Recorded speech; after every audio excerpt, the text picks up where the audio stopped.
Zach Edey, just won National Player of the Year for the second straight year. Now, most people will look at that and say, well, hey, he's a really good player, and he's probably going to get drafted in the NBA pretty high. Now, Zach Edey has proven to be a great player. He's been dominant all through this tournament. In my opinion, I don't think Zach Edey is going to get drafted in this upcoming NBA draft, and I'm going to tell you why. You're probably looking at me like, John, that's crazy. Like, the guy's 7'4" and he's a dominant force. Why wouldn't an NBA team want that? It's because the NBA has changed.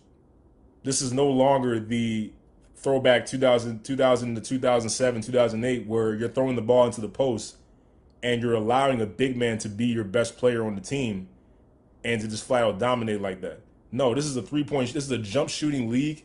It's all about the threes. And if you're a big that's on a good team, they want athletic bigs that can screen and roll, catch lobs, and defend and rebound, block shots. Zach Edey is 7'4".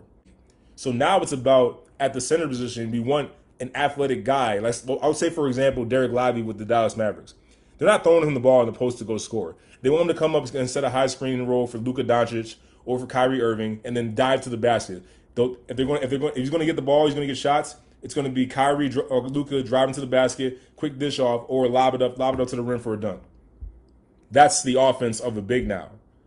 So really, it doesn't matter what kind of a post game you have. It doesn't matter how dominant Zach Edey has been in this tournament. The fact of the matter is, he's not going to be a stretch big unless he somehow works on his game miraculously and turns into that in a few short months, where he becomes a pick and pop big where he can hit threes, or a super athletic big, which he's not.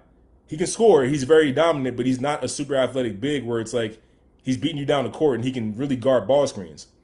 How well is he going to be able to guard ball screens in the NBA? How effective is he going to be with screen and roll, catch lobs?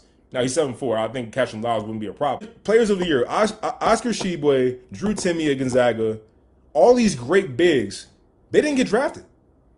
You think it's mind-boggling, but the thing is, like, it was inevitable because of the way that the NBA has changed.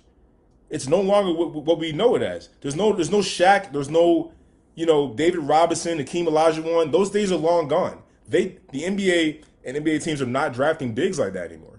These bigs will, at best, maybe be a second-round pick. They might make the team, but if they can't guard high screen and rolls to defend the likes of a Steph Curry or guys that can really shoot the ball off of a screen, which has become such a weapon in today's game, it renders them obsolete.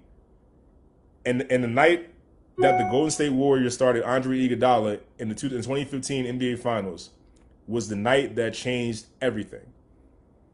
You saw the death lineup of the Golden State Warriors absolutely change the game to the point where everybody in the league was trying to copy them. Speak on me. I've grown up in an era where it's like the big was you're in the paint. You create a post game. That's your offense, and then you defend and rebound that way, the old school way. That kind of play doesn't work anymore.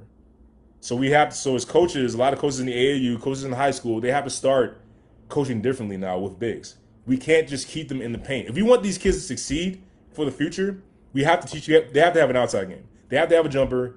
They have to be able to do other than just the post. They have to be able to defend and rebound, either pick and pop, shoot threes, or if they have the ability to catch lobs, that's how you make it in the league.